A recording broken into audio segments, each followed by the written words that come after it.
নমস্কার বন্ধুরা, বাগান বিলাস চ্যানেলে আপনাদের প্রত্যেককে স্বাগত জানাই। বন্ধুরা, এখন এপ্রিল মাস চলছে, জানেন তাপমাত্রা খুব বেড়ে গেছে।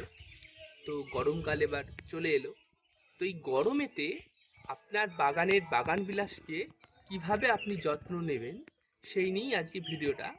কারণ এমনিতে বুগেনভিলিয়া খুব রোদ পছন্দ করে, কিন্তু আপনাকে গরমেতে বেশি ফুল পেতে গেলে বিশেষভাবে যত্ন নিতে হবে।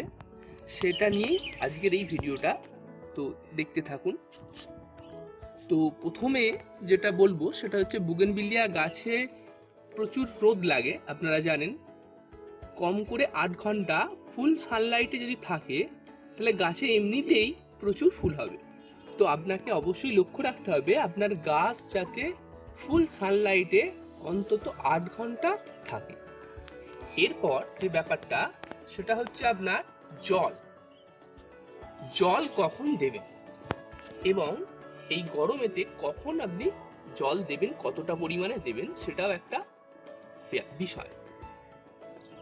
তো এমনিতেই জানেন যে বুগেনভিলিয়া গাছে জল আপনি কম দিলে তবেই বেশি ফুল হয়।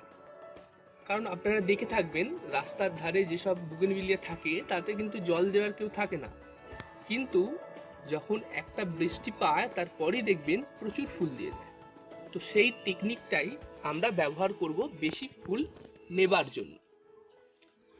তো আপনাকে অবশ্যই জলটা খুব কম পরিমাণ দিতে হবে, বেশি দিলে কিন্তু হবে না। এবার কোন গাছেতে আপনি বেশি জল দেবেন আর কোন গাছে কম জল দেবেন, তো দেখুন এই গাছটাতে ফুল এসছে, এই গাছগুলোতে ফুল এসেছে এখন। তো এই মুহূর্তে যদি আপনি জল খুবই কম দেন তাহলে ফুলটাও শুকিয়ে যাবে। তো সেক্ষেত্রে এখন কিন্তু এতে জল কম দিলে হবে না, এখন এতে প্রত্যেক দিন অল্প করেও জলটা দিতে হবে। আর যে ব্যাপারটা আমি বলবো সেটা হচ্ছে, দেখুন দেখতে পাচ্ছেন একটা পাটাতনের ওপর আমি টবগুলো রেখেছি। আপনার গাছ যদি ছাদে থাকে বা সিমেন্টের কোনো আস্তরণের ওপর থাকে তাহলে দেখবেন এই সিমেন্ট থেকে বা এই ছাদ থেকে প্রচন্ড হিট দুপুরের সময় যখন 1টা 2টো বাজে তখন দেখবেন প্রচন্ড একটা তাপ এ থেকে ওঠে। তো এটা যদি টপটা যদি এই ছাদের সঙ্গে ঠিকে থাকে সেক্ষেত্রে আপনার তাপটা সরাসরি এই ড্রেনেজ হোল দিয়ে এই গাছের শিকড়েতে কিন্তু যাবে। সেক্ষেত্রে আপনার গাছ যদি খুব বড় হয় সেক্ষেত্রে তো ক্ষতি হবে, তাপটা বেশি পেলে পাতা ঝিমকে যাবে, গাছটাও কিন্তু ঝিমকে যাবে। তো সেই জন্য আপনাকে অবশ্যই একটা পাটাতনের ওপর এই গরমের কালটা রাখতে হবে। আর যে ব্যাপারটা বলবো, দেখুন ফুল আনার ব্যাপারটা।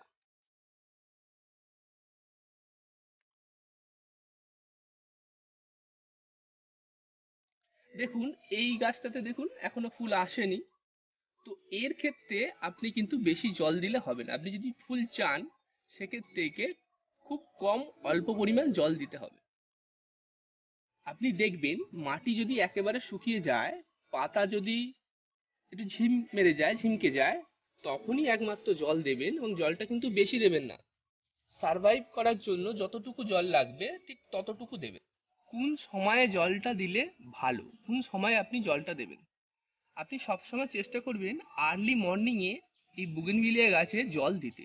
তার কারণ আপনি যদি আর্লি মর্নিংয়ে জলটা দিয়ে দেন সেক্ষেত্রে সারাদিনের প্রখর রোদেতে আপনার গাছের কিন্তু ক্ষতি হবে না। অর্থাৎ অতিরিক্ত জলটাও যেরকম ইভাপোরেশন হয়ে বেরিয়ে যাবে, তেমনি আপনার প্রচণ্ড দুপুরের যে তাপপ্রবাহ হয় সেই তাপপ্রবাহে আপনার গাছের কিন্তু ক্ষতি হবে না। কারণ যদি ময়েস থাকে মাটি সেক্ষেত্রে আপনার গাছ কিন্তু কিন্তু আপনি যদি পড়বেন জল যদি বিকালের দিকে দেন বা সন্ধ্যের পর যদি দেন সেক্ষেত্রে কিন্তু আপনার সারা রাত গাছ হয়তো জলটা নেবে, কিন্তু আপনার আপনি লক্ষ্য করে দেখবেন যে দিনের মাঝামাঝি সময়ে গাছ কিন্তু ঝিমকে যাবে।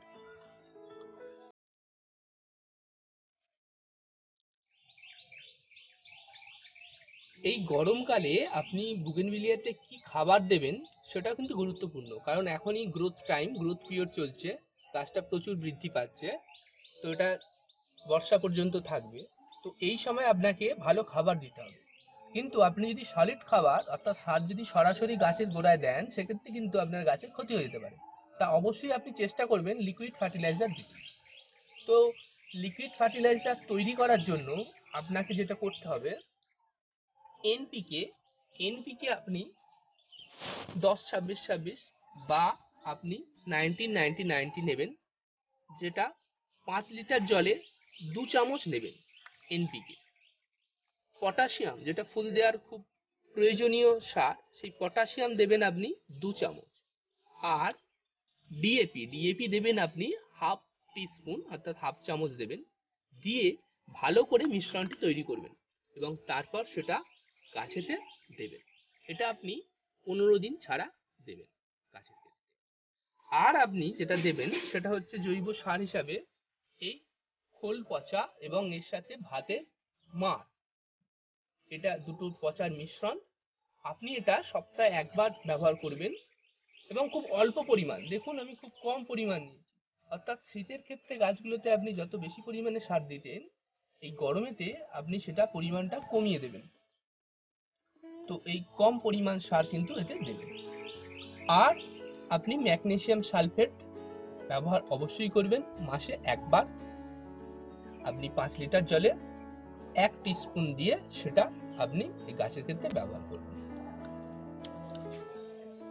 তো বন্ধুরা, অনেকেই বলে যে গাছেতে সরাসরি এক্সেল বা লোহা দিয়ে দিতে, যার ফলে নাকি গাছের ভালো হয়। তো এমনিতেই গাছের মাইক্রোনিউট্রিয়েন্ট হিসেবে লোহা বা ক্যালসিয়ামের প্রয়োজন আছে। বুগেনভিলিয়ার ক্ষেত্রে রংটা ডিফার করে লোহার জন্য, কিন্তু আপনি কখনোই সরাসরি লোহা বা লোহার জং ধরে গেছে এরকম জিনিস এই টবেতে দেবেন না। সেক্ষেত্রে আপনার কিন্তু গাছের তো কোনো উপকারে লাগবেই না, বরঞ্চ ক্ষতি হবে, মাটি তো ক্ষতি হবেই।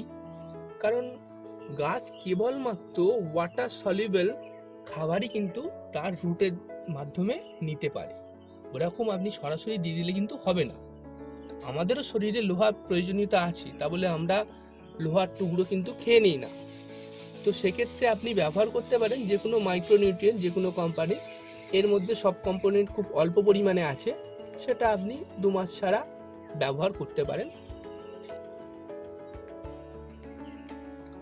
বন্ধুরা, আপনি আরেকটা কাজ যেটা করবেন সেটা হচ্ছে যে ফুলগুলো হয়ে যাচ্ছে, হয়ে যাওয়ার পর সেগুলো কিন্তু কেটে দেবেন। দেখুন এটাতে প্রচুর ফুল ছিল, আপনারা দেখেছেন প্রচুর ফুলে ভর্তি ছিল। তো যে ফুলগুলো হয়ে গেছে আমি কেটে দিয়েছি, অর্থাৎ আমি প্রুনিং করে দিয়েছি। এক্ষেত্রে আমি এই ডালটাও কিন্তু প্রুন করতে পারতাম, কিন্তু আমি করিনি, কারণ গাছটা কিন্তু খুবই ছোট। এই অবস্থায় প্রুন করে গাছটাকে ছোট আমি করে দিতে চাইছি না, আমি চাইছি গাছটা যাতে আরো বড় হয়। বন্ধুরা, এই গরমের বুগেনভিলিয়ার যত্ন এই ভিডিওটি যদি আপনাদের ভালো লাগে অবশ্যই লাইক করবেন এবং বন্ধুদের সাথে শেয়ার করবেন, যাতে এই গরমে আপনার বন্ধুদেরও গাছ, বুগেনভিলিয়া গাছ খুব ভালো থাকে এবং প্রচুর ফুল দেয়। আর এখনো পর্যন্ত চ্যানেলটিকে যদি না সাবস্ক্রাইব করে থাকেন, সাবস্ক্রাইব বোতামটি টিপে দিন আর বেল আইকনটাও বাজিয়ে দেবেন, যাতে সকলের প্রথম আপনি নোটিফিকেশনটা পান।